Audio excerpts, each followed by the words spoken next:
দরজাটা খুলতেই আমার বুকের উপর কেউ একজন তার শরীরে সমস্ত ভর ছেড়ে দিল। আমি টাল সামলাতে না পেরে তাকে জড়িয়ে ধরলাম। চেনা সেই গ্রান। মাথা নিচু করতে বেগুনিয়া ম্যাডাম মায়েরাকে দেখে চমকে উঠলাম। ও মা, এই মাইয়া এখানে কি করে, তাও আমার বুক করার রুমে, মাতাল অবস্থায়। আশেপাশে তাকালাম, না কেউ নেই। মায়েরাও এক প্রকার অচেতন অবস্থায় বারবার আমার উপর ভর ছেড়ে দিচ্ছে আর আবল তাবল বকছে। বাধ্য হয়ে মায়াকে কোলে করে রুমে নিয়ে আসলাম। মায়েরার গালে হালকা চাপড় মেরে মায়েরাকে জাগানোর চেষ্টা করছি। এই মেয়েটা এতটাই এগুলো খেয়েছে যে এখন আর তাল সামলাতে পারছে না। মিনিটের মধ্যে মায়েরা আমার উপর বমি করে দিল। সি সি সি, কি একটা অবস্থা করে দিল এই মেয়েটা। পরপর কয়েকবারই মায়েরা সেম কাজটা করলো। নিজেও বমি দিয়ে নিজের শরীরকে দুর্গন্ধ করেছে, আমাকেও। কি করব বুঝে উঠতে পারছি না। হঠাৎ করে কলিং বেল বেজে উঠলো। আমি চিন্তায় পড়ে গেছি। মনে মনে আল্লাহকে স্মরণ করছি, ও যেন না হয়। দরজার ছোট ছিদ্র দিয়ে চোখ রাখতেই শান্তির নিঃশ্বাস ছাড়লাম। হোটেলের এক কর্মী এসেছে খাবার নিয়ে। এ যাত্রায় বেঁচে গেছি। হোটেলের কর্মীটা মেয়েটা খাবার নিয়ে ভেতরে ঢুকলো। বললো, স্যার আপনার জন্য রুম নং 6 থেকে এই খাবারগুলো পাঠিয়েছে। কি করবে পাচ্ছিলাম না, তাই আমি মেয়েটাকে বললাম, এই যে মিস, আপনি কি আমাকে একটু হেল্প করতে পারবেন? বিনিময়ে আমি আপনাকে বকশিশ দিতে রাজি। মেয়েটা খুশি হয়ে গেল, বলল, জি স্যার, বলেন কি করতে হবে। মেয়েটা মনে হয় মায়েরাকে দেখতে পাই নাই, তাই আমি আমার হাতটা বেডের দিকে ইঙ্গিত দিলাম। বললাম, বেডের উপর ওই যে মেয়েটাকে দেখতে পারছেন, আপনি কি ওকে একটু পরিষ্কার করে দিবেন? আসলে পার্টিতেও একটি বেশি ড্রিঙ্ক করে ফেলেছে, তাই বমি করে শরীর সহ জামা কাপড় সব ময়লা করে ফেলেছে। আমি কাবার্ডের দিকে এগিয়ে গেলাম, একটা শার্ট আর একটা ট্রাউজার বের করলাম, কারণ এখানে তো মেয়েটার কোনো জিনিস নেই। মেয়েটাকে আবার বললাম, তুমি পরিষ্কার করে এগুলো পরিয়ে দাও। আমি ওয়াশরুম থেকে পানি নিয়ে মেয়েটির সামনে দাঁড়ালাম। তারপর ওয়াশরুমে শাওয়ার দিতেই আমি আবারও চলে গেলাম। শাওয়ারে হঠাৎ মনে পড়লো, প্রিয় বেগুনিয়া যখনই সামনে পড়ে ধূপধাপ করে আমার উপরই পড়ে। এই নিয়ে আমাকে 2বার গোসল করিয়ে ছাড়লো। Scene change. রাজ হাওলাদার আজ বড় একটা ডিল মিস করেছে। হাসপাতালের কেবিনে নিজে গিয়ে তার উপর চিল্লাতে লাগলো। রাজ হাওলাদার বলল, খুঁজে বের করো তাকে। পরে আমি ছাড়বো না। এত বড় সাহস, এই রাজ হাওলাদারের উপর ছুরিয়াঘাত করেছে। আমি 24 ঘন্টার মধ্যে সকল ডিটেলস চাই। হাওলাদার বাড়িতে নাইট চেক বলল, আর কতকাল থাকবো এভাবে কারো বাড়িতে ভাড়াটিয়া হয়ে? আমার এই হাওলাদার বাড়ি চাই। মাজেদা হাওলাদার বলল, চুপ করো, সময় হোক। মায়েরাকে তোমার নাতিনের বউ করলেই হলো তো, আবার আর কি চাও? এই হাওলাদার বাড়িতে প্রপার্টির অনেক কিছুই জটিলতা আছে, কিন্তু আমি এগুলা আমাদের করবই, একটু সময় দাও। নাইট চেক বলল, তোমার কি মনে হয় মায়েরা এতে রাজি হবে? মাজেদা হাওলাদার বলল, আমার উপরে ছেড়ে দাও। এর মধ্যেই নাইট শেখের মোবাইলে কল আসলো। চিন্তার রেশ খুঁজে পাওয়া গেল তার কপালে। কলটা কেটে দিয়ে বেডের পাশ থেকে পানির বোতলটা নিয়ে ঢকঢক করে পানি খেতে লাগলো। মাজেদা হাওলাদার বলল, কি হয়েছে, হঠাৎ করে এমন করছো কেন? নাইট শেখ বলল, আমাদের প্ল্যান ভেস্তে গেছে, ভয় করছে। রাত জানতে পারলে এবার আর আমার রক্ষে নেই। মাজেদা হাওলাদার নাইট শেখকে শান্ত করলো, আশ্বাস দিল কিচ্ছু হবে না। এদিকে আমি শাওয়ার নিয়ে বের হতেই দেখি মেয়েটা দাঁড়িয়ে আছে। মুচকি এসে বলল, এই সামান্য কাজটা আমাকে দিয়ে করালেন? আপনারা কি স্বামী স্ত্রী না? ম্যাডাম কিন্তু অনেক সুন্দর স্যার। মানি ব্যাগ থেকে 1000 একটা নোট বের করে দিলাম। মেয়েটা খুশি হয়ে গেল। বললাম, তোমার এটা নিয়ে ভাবতে হবে না, তুমি যাও তোমার কাজে। এরপর মেয়েটা চলে গেল। আশেপাশে রাখা ছোট্ট টেবিলটাতে বসে খাবার খাচ্ছি। মায়েরা শুয়ে আছে। খাওয়ার মাঝে এক পর্যায়ে খেয়াল করলাম মায়েরা বিড়বিড় করে কিছু একটা বলতেছে। খাওয়ার মাঝপথেই বন্ধ করে মায়েরার দিকে এগিয়ে গেলাম। মায়েরার দিকে ঝুঁকে পড়লাম কি বলতেছে শোনার জন্য, কিন্তু মায়েরা কি বলতেছে বুঝতে পারছি না। তবে মায়েরার চোখ থেকে জল গড়িয়ে পড়তেছে। মায়েরার চোখে জল দেখে আমার মনটা খারাপ হয়ে গেল। আমিও তো কান্না করেছি, কত কান্না করেছি, সকাল সন্ধ্যা রাত বিরাতে সবসময় কান্না করি। হঠাৎ করে মায়েরা আমার হাতটা খুব করে জড়িয়ে ধরলো। আমি ফ্লোরে ধপ করে বসে পড়লাম। খুব জোরেই মায়েরা আমার হাতটা জড়িয়ে ধরেছে, যেন খুব কাছের কিছু জড়িয়ে ধরেছে। সারলে আমার হাতটা হাওয়ায় মিলিয়ে যাবে, এমন ভাবে কতক্ষণ বসে জেগেছিলাম জানি না। এক পর্যায়ে এভাবেই ঘুমিয়ে পড়লাম। সকালবেলা কারো চিৎকারে আমি ঘুম থেকে 7 আসমান থেকে নিচে পড়লাম, মানে জেগে উঠলাম। বুকটা এখনো ধরবর ধরবর করতেছে। কোন জল্লদনি পারে সকালবেলা এইভাবে জাগিয়ে তুলতে? আমার মতো এই মাসুম বাচ্চাটাকে কি চোখে পড়লো না? উফ, কোমরটা কি ব্যথা, না পুরো শরীরটাই ব্যথা হয়ে গেছে। কাল কি আমি হাডুডু খেলা খেলছিলাম নাকি? আদো আদো ঘুমে এগুলাই ভাবতেছিলাম, কিন্তু কারো কর্কশ গলার আওয়াজে ঘুমটা উড়ে গেল। মায়েরা বলল, শালা কুত্তা, ছোট লোকের বাচ্চা, এইখানে কি করিস? আমার জামা কাপড় কোথায় আর আমার শরীরের শার্ট আর ট্রাউজার কেন চিল্লিয়ে বলল। আমি বীরমতি হয়ে ম্যাডাম ফুলির দিকে তাকিয়ে আছি। ওমা যার উপকার করলাম, সারা রাত পাহারা দিলাম, সে আমার উপর চোরের দাবি দিচ্ছে। কিছু বলতে যাব এর আগে মায়েরা দৌড়ে আমার উপর ঝাঁপিয়ে পড়লো। আমি সামলাতে না পেরে ফ্লোরে পড়ে গেলাম। মায়েরা আমার উপর বসে চুলগুলো ওর হাতের মুঠোয় নিয়ে বলতেছে, কি করেছিস আমার সাথে বল কুত্তার বাচ্চা? তুই কি জানিস আমি কে? আমি মায়েরা হাওলাদার, আমি তোকে মেরে ফেলবো। কথায় আছে না, যেখানে বাঘের ভয় সেখানেই সন্ধে হয়। আমার হয়েছে সেই দশা। মায়েরাকে সাহায্য করতে গিয়ে তার কাছেই আমি চোর।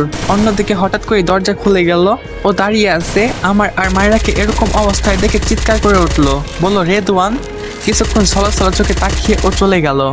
ও হচ্ছে রোজ, আমার মামাতো বোন, আমার ভালোবাসা, তার জন্য আমি সবকিছু করতে রাজি।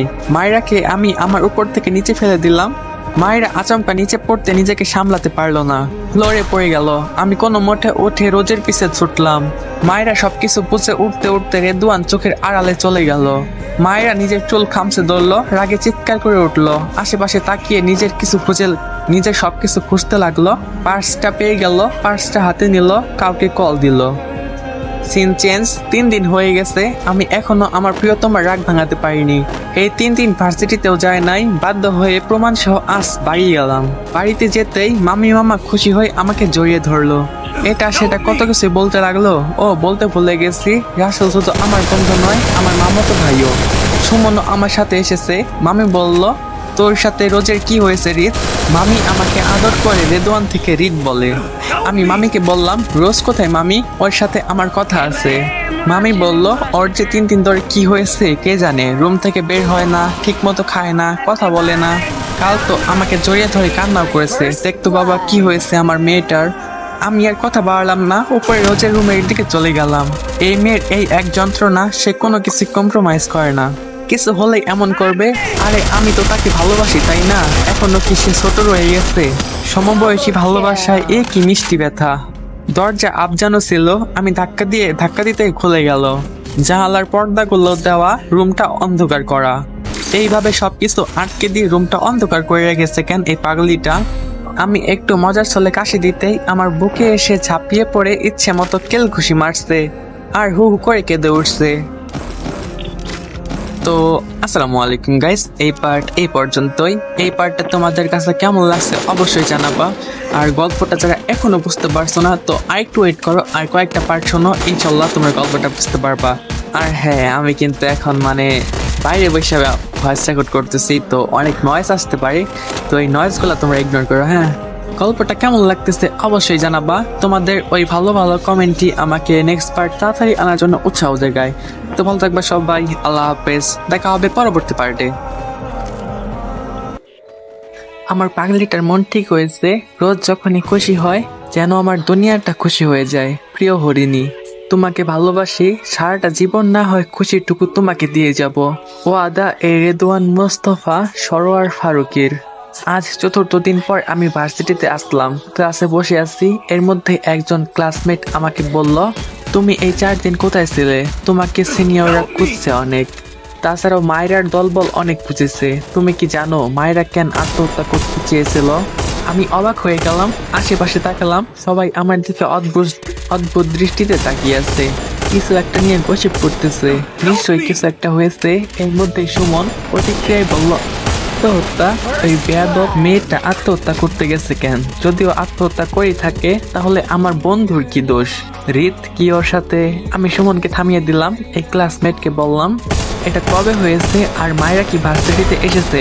ক্লাসমেট না বোধক উত্তর দিল, আর 4 দিন ধরে মায়েরাও নাকি ভার্সিটিতে আসে নাই, কিন্তু 2 দিন আগে সে হাত কেটে আত্মহত্যা করতে চেয়েছিল। ভাগ্য ভালো সময় মতো হাসপাতালে নিয়ে গিয়েছিল, তাই বেঁচে গেছে। আজ আর ক্লাস করলাম না। রাসেল আর সুমনকে ক্লাস করতে পারলাম। আমি ক্লাসমেটের থেকে হাসপাতালের ঠিকানাটা নিয়ে সেদিকে রওনা দিলাম। হাসপাতালে গিয়ে মায়েরার কেবিন নং জেনে নিলাম।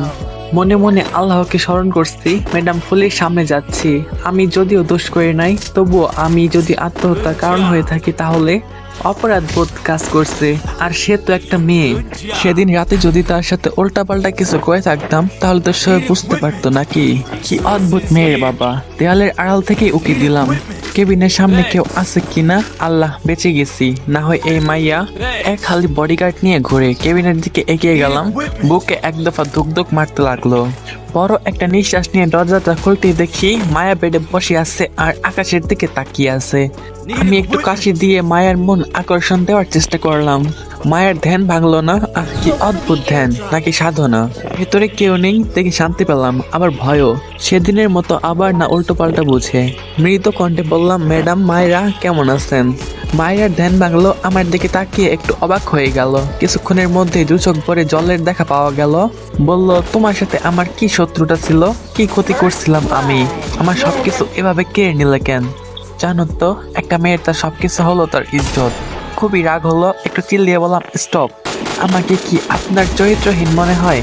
আমি আপনার সাথে এমন কিছুই করি নাই। তাছাড়া আমি আপনাকে অমন নজরে দেখিও নাই কখনো। এরপর আমি তাকে সবকিছু খুলে বললাম। রোজ পাখিকে যে ভিডিও দেখাইছিলাম সেই একই ভিডিও মায়েরাকে দেখালাম, আর সেই কর্মীর নাম ঠিকানাও দিলাম।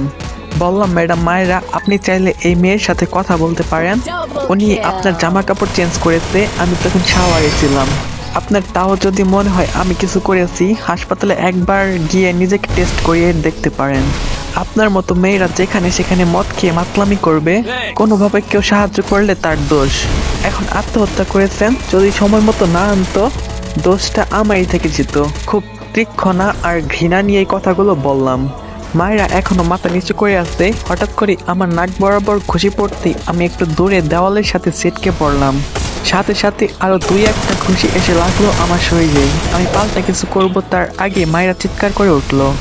মায়েরা বলল, শান্ত থাম বলছি। কি করছিস তুই? জেদুয়ানকে তুই মারছিস কেন? শান্ত নামক ছেলেটা থেমে গেল। বলল, এই রাস্কেলের জন্যই তুই সুইসাইড করতে গিয়েছিলি। ওরে আমি যে কি করব আমি নিজেও জানি না। ওরে তো আমি।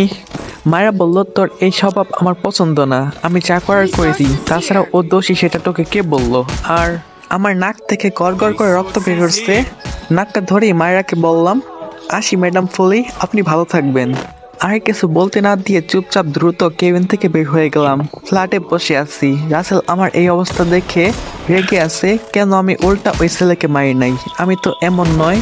আমি তো প্রতিবাদ করতে জানি, তাহলে আমি এমন কেন করলাম? নাক ব্যান্ডেজ করা আমার। রাসেলকে শান্ত করার কোনো ওয়ে নাই। ব্যাটা হয়েছে তার বোনের মতোই, বোঝে কম, চিল্লাই বেশি। সুমনকে বললাম ওরে বুঝাতে। দুদিন পর আবারও ভার্সিটিতে যাওয়া শুরু করলাম। আপাতত মায়েরা মেয়েটার সাথে পায়ে পা দিয়ে ঝগড়া বাঁধানোর ইচ্ছে নেই। এই কয়েকদিন এড়িয়ে চলছি, কিন্তু কেন যেন বারবার মায়েরা আমাকে আমার সামনে পড়তো। মুখ দেখে মনে হয় কিছু বলতে চায়। Scene change. মধ্যরাত। ঘুমের পরিবর্তে এক নারীর অট্টহাসিতে পুরো রুমটি হেসে উঠেছে। সামনে থাকা ব্যক্তিটি বলল, আমার ব্যথা তোমাকে বড্ড আনন্দিত করে, তাই না? মহিলাটি হাসি থামিয়ে বলল, মনে আছে তোমার সেদিনের ঘটনা? একটুও কি মনে পড়ে? কলিজাকে কেঁপে ওঠে তোমার? পুরুষটি বাঁকা হেসে বলল, মনে পড়বে না কেন? আমার সব মনে আছে। তারা তাদের শাস্তির মাসুল দিয়েছে। বলেই পুরুষটি বেরিয়ে গেল। মহিলাটি একটা দীর্ঘশ্বাস ফেলে আকাশের দিকে তাকালো। স্মরণে আনলো সেসব ঘটনা যা দুযুগ আগে কালো আধারে ঘটেছিল। অতীত। রাসবিহারিণী রুদ্র পর্ব 1। মায়াপন যাওয়ার 6 মাস পর সবকিছু স্বাভাবিক হয়েও আবার অস্বাভাবিক। বিহারিণী রুদ্র যেন সন্তান জন্ম না দিয়েও মা বাবা হয়ে উঠেছে। কিন্তু বিহারিণী একটা হিসাব মিলাতে পারছে না। আজ তার রাজকন্যা তার কোলে শুধুমাত্র একবারই নিয়েছিল। তারপর থেকে মায়েরাকে কোলে নেওয়া তো দূরের কথা, একবার চোখেও দেখে নাই। কেন? বিহারিণী এই রাজকে চিনে। রাজের এত রূপ ক্ষণে ক্ষণে পাল্টায়। এখানে এসে সে যে রাজকে দেখেছে আর এখন যে রাজকে দেখছে, যেন আকাশ পাতাল তফাৎ। শুক্রবার বাড়ির সব পুরুষ সদস্য মসজিদে আছে। বিহারিণী মায়েরাকে কোলে নিয়ে ঘরের দরজার সামনে বসে আছে আর এগুলো ভাবছিল। ঠিক তখনই কেউ তার সামনে দুটো মিষ্টি এগিয়ে দিল। বিহারিণী ভ্রু কুঁচকে তাকালো সামনে দাঁড়িয়ে থাকা ব্যক্তিটির দিকে। রাজ বলল, এইভাবে তাকিয়ে আসিস কেন? মিষ্টি নে, তোর তো খুবই পছন্দের মসজিদ থেকে আসা মিষ্টি নে। বিহারিণী অবাক হয়ে গেল। রাজ এতদিন পর স্বাভাবিক হয়ে কথা বলছে, তবুও নিজেকে সামলিয়ে। বিহারিণী বলল, আমার মিষ্টি পছন্দ না। বলে রাজের হাতে থাকা মিষ্টিগুলো নিয়ে বাড়ির ভেতরে চলে গেল এবং মিষ্টিগুলো খাবার টেবিলে রেখে দিল। রাজ এক দৃষ্টিতে তাকিয়ে আছে বিহারিণীর পরিবর্তন, কিন্তু হিসেব মিলাতে পারছে না। তবুও হিসাব মিলানোর হাজারো চেষ্টা। কেন যেন রাজের মনে হচ্ছে এ বিহারিণী বিহারিণী নয়, বিহারিণী নাম মাত্র, মুখোশধারী অন্য কেউ। পিছন থেকে রুদ্র সবকিছু খেয়াল করলো। রুদ্রের বাহু কেঁপে উঠলো। রুদ্র জানে রাজ চালাক, তার চেয়ে বুদ্ধিমান। রাজ যতটা পানির নেয় ঠিক ততটাই নিউক্লিয়াস বোমার মতো। যদি একবার ফাটে তাহলে ধ্বংস আর ধ্বংস।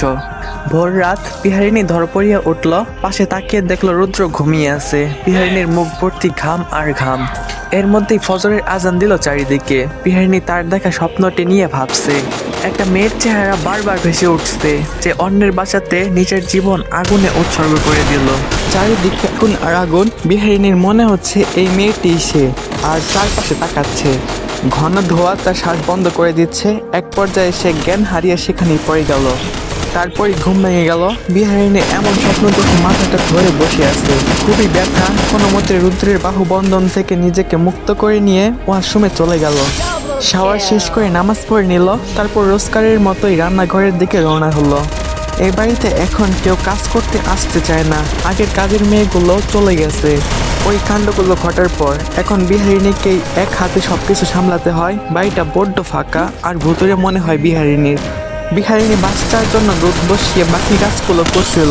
ইদানিং দাদির শরীরটাও ভালো যাচ্ছে না। বিহারিণী এক হাতে সব সামাল দিতে হিমশিম খাচ্ছে, তবুও করে যাচ্ছে। বিহারিণী বড়ই ব্যস্ত। সব কাজ এক হাতেই করছে। শাশুড়ি মা আসবে, তার আগে কিছু কাজ সে করে রাখছে।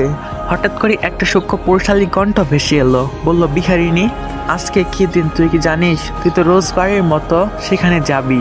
বিহারিণী কিছুটা চমকে উঠে, সাথে ভয়ও পেল। পিছনে ফিরে দেখলো রাজ দাঁড়িয়ে আছে। তার মাথাটা এমনিতেই ভার হয়ে আছে। তারপর রাজের অদ্ভুত প্রশ্ন। সে কিছুটা বিচলিত, তবুও নিজেকে রাজ ভাইয়া, আপনি এখানে এত সকালবেলা? কিছু কি লাগবে আপনার? রাজের মুখের হাব ভাব আরো গম্ভীর হয়ে গেল। একটু রুক্ষ কণ্ঠেই বলল, আমি কি বলেছি? তার জবাব দেয়া আগে বিহারিণী মনে হচ্ছে আজই প্রথম দেখা, প্রথম কথা হচ্ছে রাজের সাথে। এই কণ্ঠ সে